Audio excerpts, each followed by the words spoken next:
تمنا درد دل کی ہو تو کر خدمت فقیروں کی، نہیں ملتا یہ گوہر بادشاہوں کے خزینوں میں۔ نہ پوچھ ان خرقہ پوشوں کی ارادت ہو تو دیکھ ان کو، ید بیضا لیے بیٹھے ہیں اپنی آستینوں۔ بالعالمین والعاقبۃ للمتقین والصلاة والسلام علی سید الانبیاء والمرسلین۔ قال اللہ تعالی و تبارک فی القرآن المجید والفرقان الحمید۔ اعوذ باللہ من الشیطان الرجیم، بسم اللہ الرحمن الرحیم۔ یا ایھا الذین آمنوا اتقوا اللہ وابتغوا الیہ الوسیلہ، صدق اللہ و مولانا العظیم۔ ان اللہ و ملائکتہ یصلون علی النبی، یا ایھا الذین آمنوا صلوا علیہ وسلموا تسلیما۔ الصلاۃ والسلام علیک یا سیدی یا رسول اللہ وعلی آلک وصحابک یا حبیب اللہ۔ تمام حمد و ثنا اللہ جل شانہ کی ذات بابرکات کے لیے، جو مالک کائنات بھی ہے اور خالق ارض و سماوات بھی۔ اللہ جل وعلا کی حمد و ثنا کے بعد حضور نبی اکرم شفیع معظم نور مجسم، وجہ تخلیق قدرت باعث تخلیق کائنات، جانے کائنات بلکہ روح کائنات، حضور تاجدار مدینہ رخت قلب و سینہ، اللہ کے پیارے امت کے سہارے، رب کے محبوب دانائے غیوب، مالک رکاب امم فخر عرب و عجم، والی کون و مکان سیاہ لا مکان سید انس و جاں، شاہ خوباں شہنشاہ حسینہ، تتمہ دوراں سرخیل زہرہ جمالاں، جلوہ صبح ازل نور ذات لم یزل، باعث تکوین عالم فخر آدم و بنی آدم، نیر بطہا رازدار ما اوہا، شاہد ما طغا صاحب علم نشرہ، معصوم آمینہ احمد مجتبیٰ حضرت محمد مصطفیٰ صلی اللہ علیہ وآلہ وسلم۔ آپ کے دربار گوہربار میں اپنی عقیدتوں، محبتوں، ارادتوں کا خراج پیش کرنے کے بعد، محترم محتشم سامعین کرام، ذی وقار علماء کرام، السلام علیکم ورحمۃ اللہ وبرکاتہ۔ تقریر بلا تمہید، سٹیج اہل علم سے بھرا پڑا ہے، میری گفتگو جسارت ہے، مگر حکم کی تعمیل کرتے ہوئے گزارشات میں نے بس عرض کرنی ہے۔ میں نے قبلہ علامہ یعقوب طیب صاحب سے عرض کی تھی کہ طبیعت کی ناسازی ہے، اس کے باوجود آپ کا حکم ہے، حکم کی تعمیل کرتے ہوئے حاضر ہو گیا ہوں۔ تو انشاءاللہ خطاب میرا بیٹا وجیہ الدین سبطین مصطفی صاحب یہ ابھی انشاءاللہ آپ کو خطاب سنائیں گے۔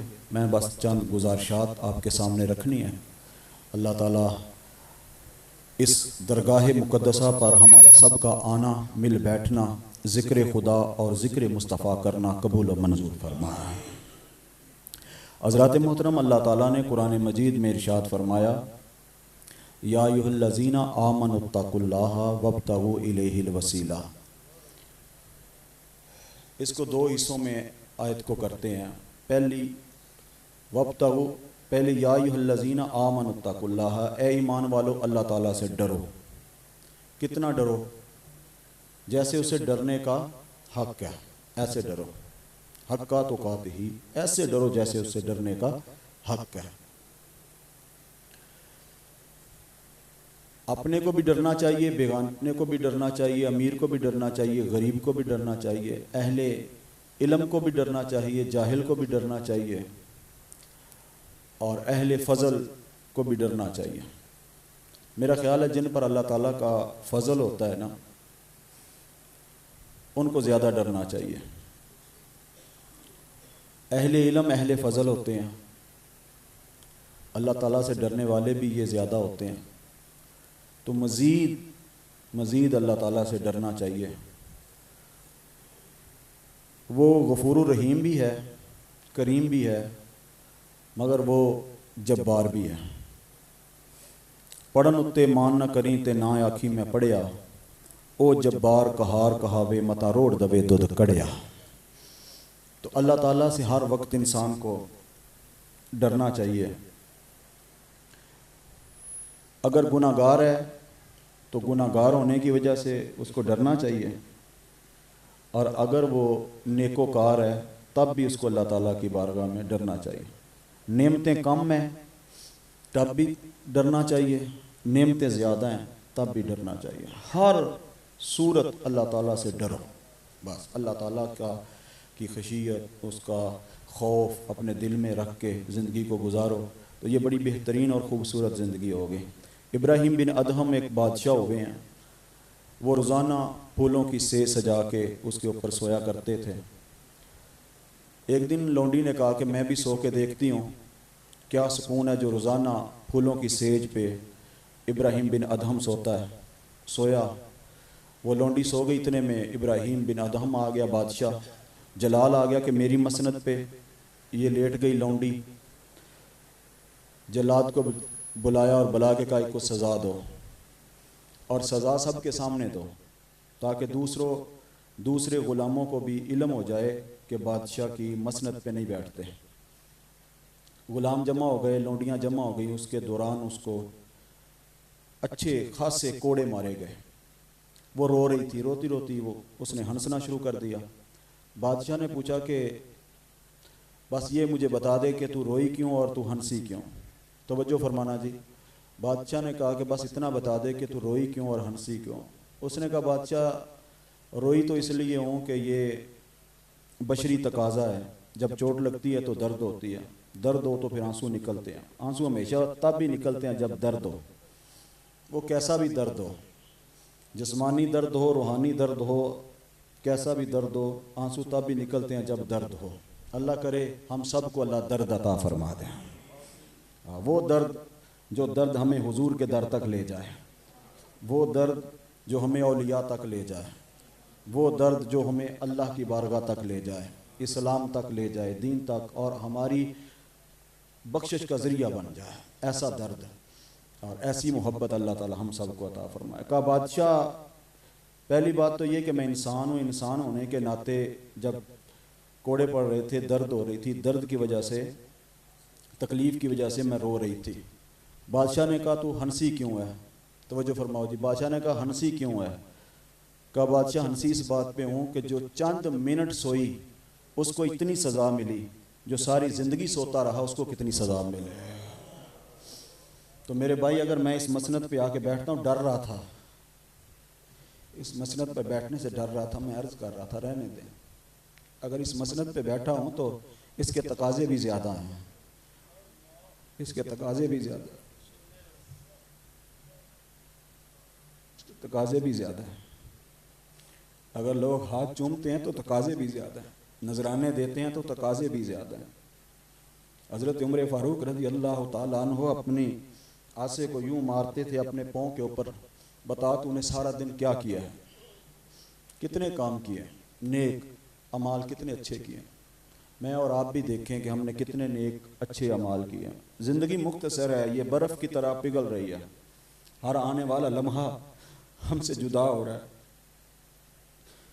سانسوں کی مالا ٹوٹ رہی ہے۔ کل نفس ذائقۃ الموت، ہر ذی روح نے موت کا ذائقہ کرنا، کل من علیہا فان، ہر چیز نے فنا ہو جانا، تباہ ہو جانا، برباد ہو جانا، ختم ہو جانا، نام و نشان نہیں رہنا۔ یہ پیدا ہونے سے لے کے مرنے تک کی جو زندگی ہے، یہی زندگی ہے، آزمائش کی زندگی ہے۔ خلق الموت والحیات لیبلوکم ایکم احسن عملا، اللہ فرماتا ہم نے تمہیں اس لیے پیدا کیا کہ ہم دیکھیں تم میں سے نیک عمل کون کرتا ہے۔ میں اور آپ نے ہم نے دیکھنا ہے کہ ہمارے نیک اعمال کیسے ہیں۔ اس لیے میرے بھائی اپنے آپ کو بدلنے کی کوشش کریں۔ اہل اللہ کی مجلس میں آنے کا مقصد یہ ہوتا ہے، اللہ والوں کی مجلس میں آنے کا مقصد یہ ہوتا ہے کہ ہمیں اپنی خبر ہو، ہمیں اپنی خبر ہو،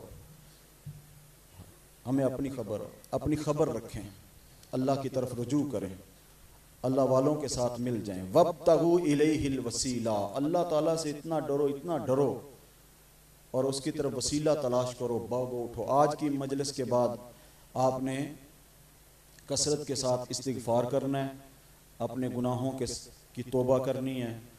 غلطیاں انسان سے ہوتی ہیں اور یہ ہوتی رہنی ہیں، مگر انسان کو کبھی بھی استغفار نہیں چھوڑنا چاہیے، استغفار کرتے رہنا چاہیے. یہ ایک وظیفہ بھی ہے. جو بندہ کثرت کے ساتھ استغفر اللہ پڑھتا ہے نا جی، استغفار کرتا ہے، اللہ تعالیٰ اس کے مال میں، جان میں، اولاد میں، کاروبار میں برکتیں عطا فرماتا ہے. اگر بندہ کثرت کے ساتھ وظیفہ کرے، کوئی اور وظیفہ نہ بھی کریں، آپ صرف استغفار کا وظیفہ کرتے رہیں. استغفر اللہ استغفر اللہ، یہ کوئی مشکل تو نہیں ہے نا میرے بھائی؟ استغفر اللہ پڑھنا مشکل ہے؟ پڑھیں سارے ایک مرتبہ، استغفر اللہ استغفر اللہ، بس اتنا. اگر کوئی استغفر اللہ ربی من کل ذنب واتوب علیہ پڑھ سکتا ہے تو وہ کثرت سے پڑھے. اگر خالی استغفر اللہ استغفر اللہ استغفر اللہ اس کی تسبیح کرتا رہے، پڑھتا رہے. حضرت سبی بن ربی یہ ایک بزرگ تھے. حضرت امام حسن بصری کے متعلق بھی آتا ہے اور حسن مجتبی رضی اللہ تعالیٰ عنہ کے بارے میں بھی آتا ہے کہ سبی بن ربی ان کے پاس بیٹھے ہوئے تھے، یا ربی بن سبی ان کے پاس بیٹھے ہوئے تھے کہ ایک آیا ماننے والا کا حضرت حالات ٹھیک نہیں ہیں، سال ہو گیا بارش نہیں ہوئی، پچھلے سال ہوئی تھی بارش نہیں ہو رہی، تو دعا فرمائیں یا کوئی وظیفہ دیں. تو آپ نے فرمایا جاؤ جا کے نا استغفار کرو، استغفر اللہ پڑھو کثرت کے ساتھ. وہ بھی گیا ہی تھا کہ دوسرا بندہ آ گیا، اس نے آ کے کہا کہ حضرت حالات بہت خراب ہیں، حالات بہت خراب ہیں، غربت چھا گئی ہے، غربت بہت ہے، تو مہربانی فرمائیں دعا فرمائیں کوئی وظیفہ دیں. آپ نے فرمایا جا کے استغفار کر، کثرت کے ساتھ استغفر اللہ پڑھ.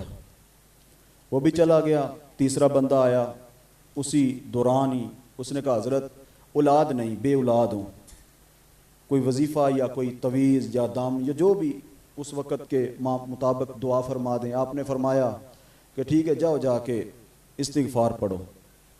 چوتھا بندہ آ گیا، اس نے کہا حضرت کاروبار، اس وقت باغ کے کاروبار تھے، یہ باغ لگاتے لوگ، حضرت باغ جو ہے نا وہ پھل نہیں دے رہا، پھل پھول نہیں رہا، وہ اس کی حالت بڑی خراب ہے. آپ نے فرمایا جاؤ جا کے استغفار پڑھو. وہ جو قریب بیٹھے تھے نا ربی بن سبی بزرگ، وہ کہنے لگے حضرت مجھے سمجھ نہیں آئی، ہر کسی کا سوال مختلف تھا مگر وظیفہ آپ نے ایک ہی بتایا. آپ نے فرمایا آپ نے قرآن نہیں پڑھا؟ اللہ تعالیٰ قرآن مجید میں کہہ رہا ہے فَقُلْتُ اسْتَغْفِرُوا رَبَّكُمْ إِنَّهُ كَانَ غَفَّارًا يُرْسِلِ السَّمَاءَ عَلَيْكُمْ مِدْرَارًا وَيُمْدِدْكُمْ بِأَمْوَالٍ وَبَنِينَ وَيَجْعَلْ لَكُمْ جَنَّاتٍ وَيَجْعَلْ لَكُمْ أَنْهَارًا. اللہ کہہ رہا ہے کہ تم میرے پاس استغفار کرو، تمہیں بارش بھی دوں گا، اولاد بھی دوں گا، تمہارے باغوں میں بھی پھل آئے گا اور تمہارا فقر بھی ختم ہو جائے گا. اس لیے کثرت کے ساتھ استغفار کیا کریں اور اللہ تعالیٰ سے توبہ کیا کریں. اللہ والوں کی سنگت اختیار کر لیں. ہاں جی، اہل علم کی سنگت اختیار کر لیں، مسجدوں کی سنگت اختیار کر لیں، خانقاہوں کی سنگت اختیار کر لیں، اللہ والوں کی سنگت اختیار کر لیں، صوفیاء کی سنگت اختیار کر لیں. اللہ فرماتا ہے وَابْتَغُوا إِلَيْهِ الْوَسِيلَةَ، وسیلہ تلاش کرو. وسیلہ کی دو قسمیں کی جا سکتی ہیں، اعمال صالحہ اور مرد صالح.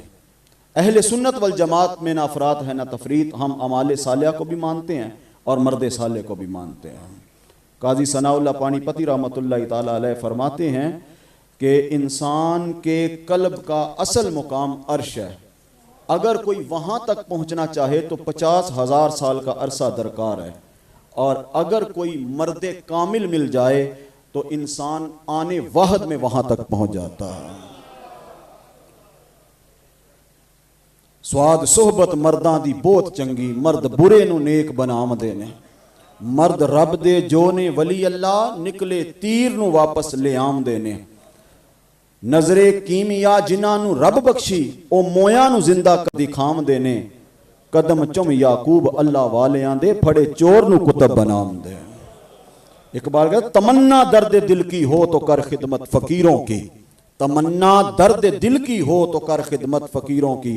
یہ بھی خدمت ہے، آپ آ کے بیٹھے ہوئے نا عرس پہ، عرس کی محفل کو آپ سجا کے بیٹھے ہیں، رونق لگا کے بیٹھے ہیں، یہ بھی خدمت ہے۔ تمنا درد دل کی ہو تو کر خدمت فقیروں کی، نہیں ملتا یہ گوہر بادشاہوں کے خزینوں میں، نہ پوچھ ان خرقہ پوشوں کی ارادت ہو تو دیکھ ان کو، یدے بیضا لیے بیٹھے ہیں اپنی آستینوں میں۔ تو کیا کرو جی، ان کی خدمت کرو، اللہ والوں کی سنگت اختیار کرو۔ جنہوں نے ان کی سنگت اختیار کر لی وہ دنیا میں بھی کامیاب ہوئے، وہ آخرت میں بھی کامیاب ہوئے۔ بس یہی میرا میسیج ہے چھوٹا سا اللہ والوں کے ساتھ۔ یہ آج کی بیماری ہے کہ اللہ والوں کے پاس نہیں جانا، اللہ والوں کے سنگت نہیں اختیار کرنی، یہ آج کی بیماری ہے۔ اگر آپ تاریخ پڑھ کے دیکھیں تو شروع سے ہمیشہ سے مخلوق خدا کا تعلق اللہ والوں کے ساتھ جڑا رہا ہے۔ یہ آج کی بیماری ہے، یہ سوشل میڈیا کے اوپر آپ دیکھتے ہیں نئے نئے فتنے اٹھ رہے ہیں۔ بالکل میرے بھائی ان نئے نئے فتنوں کے اوپر نظر نہیں رکھنی، نہ ان کے اوپر توجہ کرنی ہے۔ علماء حقہ جو بتا رہے ہیں، جو عقیدہ اہل سنت ہے، جو حقیقت ہے، اس کے اوپر آپ نے چلنا ہے۔ آج کا یہی میسج ہے، آپ نے اپنے عقیدے پہ قائم رہنا۔ یہ نئے نئے فرقے، نئے نئے عقیدے، نئی نئی باتیں یہ ہم نہیں جی سنتے۔ ہم نئی نئی تحقیقیں یہ ہمیں نہیں چاہیے۔ ہماری تحقیقیں ہمارے بزرگ کر گئے ہیں اور ہم ان تحقیقوں پر قائم ہیں اور ہمیشہ انہی پہ رہنا ہے ہم نے انشاءاللہ، اور آنے والی اپنی نسل کو بھی ہم نے انشاءاللہ اپنے بزرگوں کے عقیدے پہ رکھنا ہے انشاءاللہ۔ بس یہ ہمارا میسج ہے، آپ نے بھی اور ہم نے بھی بزرگوں کے ساتھ سنگت اختیار کرنی۔ اللہ مجھے اور آپ کو عمل کی توفیق عطا فرمائے۔ یار زندہ صحبت باقی۔